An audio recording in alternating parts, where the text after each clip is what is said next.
Look, I am more than excited for Spider-Man Brand New Day, and I had this wild idea to rank all Spider-Man villains in this video. These are gonna be villains from Spider-Man movies, not animated movies. I haven't seen them all yet, and there are gonna be some hot takes in this one. And look, these are just my opinions. These are not the right opinions. Write your opinions down below. I wanna hear your ranking. So we're starting right off with Green Goblin, the OG. Now this was a fucking masterpiece. I'm a strong believer that not only was Green Goblin a good Spider-Man villain, he was also one of the best comic book movies villain of all time.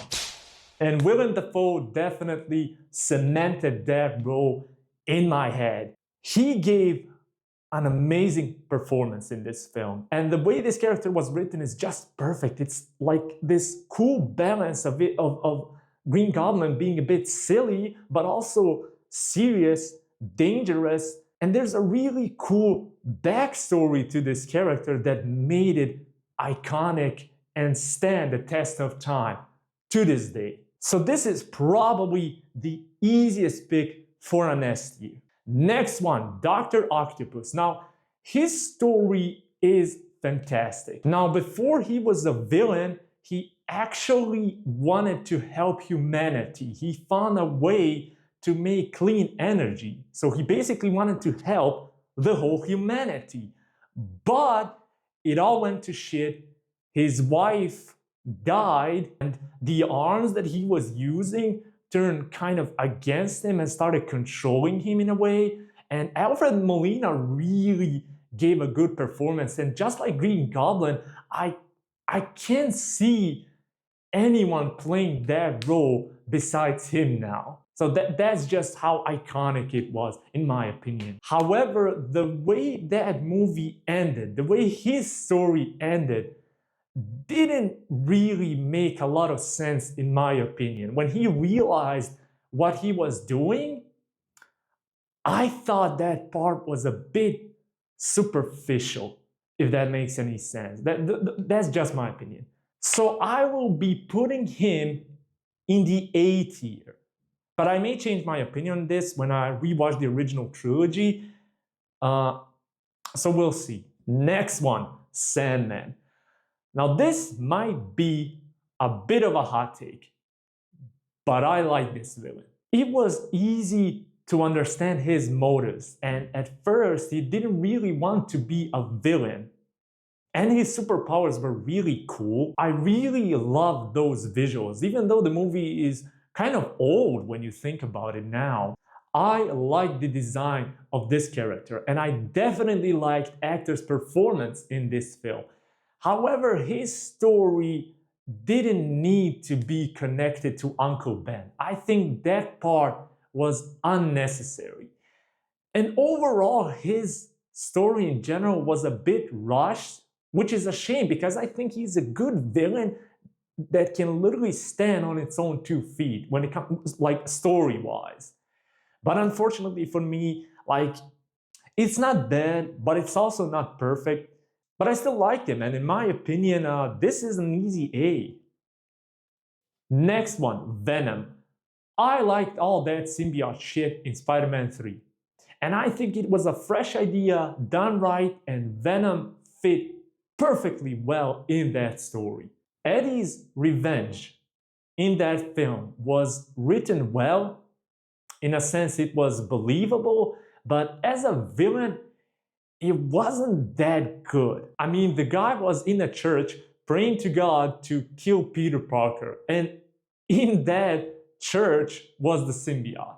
His story in that film was a bit rushed, and even without him, that movie had a lot going on in it. And it just didn't click with me. And even though powerful and dangerous, it wasn't that good of a villain, but it was still memorable enough to stay in my head for years. So for that reason, I guess I can squeeze it somehow into C tier. It was just okay. Next one, New Goblin Harry Osborn. Now, this villain was probably the closest related to Peter Parker, and you definitely feel it in the story. However, the whole film was simply not written well, and just like Venom, his story too was a bit rushed. However, he had a nice character arc that I actually like. And the ending of his story was satisfying, in my opinion, to be quite honest. So overall, he was a tiny bit better than okay, in my opinion, so it is B tier. Next one, now we're in the Amazing Spider-Man, Lizard. Now Lizard is an interesting villain. I think he is mostly similar to Dr. Octopus in a way that he's kind, he actually wants to help humanity. He wasn't a villain right from the start. But he uses this serum which basically turned him into this monster that completely changed his personality. Now, what I did not like in that film or in his story was when he was transformed into this creature. He was a pure chaos and he just wanted everyone to be lizards. And I think that story didn't really work in this film, or it wasn't written well. I'm really actually interested to hear you guys, so comment down below, how different is Lizard in comics versus that movie? Because I have a feeling he isn't a bad villain. I think he was just poorly written. And the design of the character was just horrible. He is going to the C tier. I just didn't feel much with this character. Next one, Electro. There were some interesting choices regarding this villain. Look, Jamie Foxx gave a good performance in this film, but I think he was not the right person for this part. I liked him for just wanting to be noticed. But the way movie changed his perspective was really poorly written. He just felt too one-dimensional, in my opinion. Like he's not the worst thing in the world, especially when it comes to villains.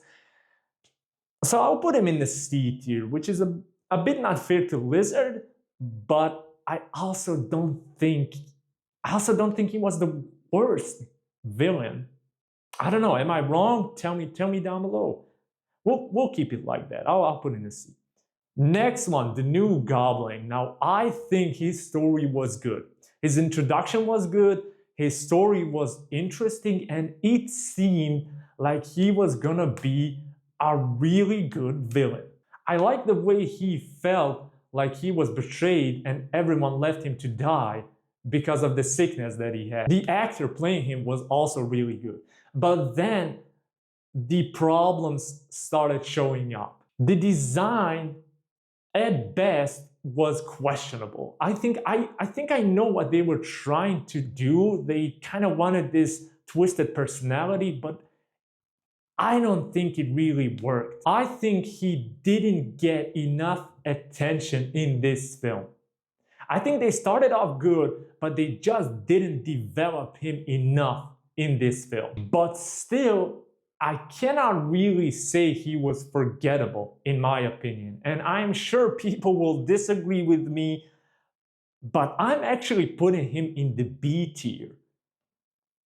I don't really think he deserves the C tier. He's much closer to B tier than C tier, if I'm honest. Next one, Rhino. Now this was probably the biggest piece of shit that I have ever seen. Okay, look, some positivity. He was entertaining to watch, but it was a complete wrong casting choice. He wasn't interesting, his story was one-dimensional at best, and he was put in that film just to be a forgettable villain. And the worst part is the film didn't even need him. Like, I believe that film would have worked without him. Perfectly fine. And that's gonna be the first D tier on this list. Next one, Vulture. Now, I really like this villain. I think they really took time in this film to develop this villain. And when I say develop, I mean they develop the human that is behind the evil, if that makes any sense. His motivations were just straightforward and believable. Like, he never really wanted to be a villain. He mostly wanted just to provide for his family. And that was effective. Michael Keaton in this role was just legendary. I loved his performance. And honestly, this villain is probably the closest good villain to Green Goblin. Overall, I think this villain made Tom Holland's Spider-Man franchise stand out. So that's gonna be an easy S tier in my opinion. Next one, Shocker. Now, Shocker doesn't really have anything more than a couple of scenes, so it's really to judge it in any real way. There isn't any meaningful story behind it, so I think I'm just gonna straight up put it in D tier. Moving on. And finally, Mysterio. This is gonna be a hot take. First of all, Jake Gyllenhaal is a fantastic actor and I love his performance here. When it comes to Mysterio, I'm very divided. On one hand, I think he's so good that he deserves S tier. But on the other hand, that whole movie was not written well, and Mysterio was not written as good as he should have been. The potential was there, but they just missed it by an inch. I didn't like that he was mostly driven by ego and revenge. It just felt one-dimensional. But when he gets going, it's really cool. Like, I love that scene with the illusions. That was perfection. On the other hand, the drones, even though well explained, I think this character deserved something better than that. And there were just a lot of instances of failed potential with this villain in this film. But on the other hand, he was just so entertaining to watch. And I know this is gonna be a hot tier. Comment your thoughts down below. But I am putting Mysterio, he's going to the A tier. And that is it. The list is complete. Make sure to comment your thoughts down below and subscribe to hear my thoughts about Spider-Man Brand New Day. Also, like this video for more amazing content and follow me on Letterboxd. You can see every single thing that I watch on there. And that's about it. See you next time.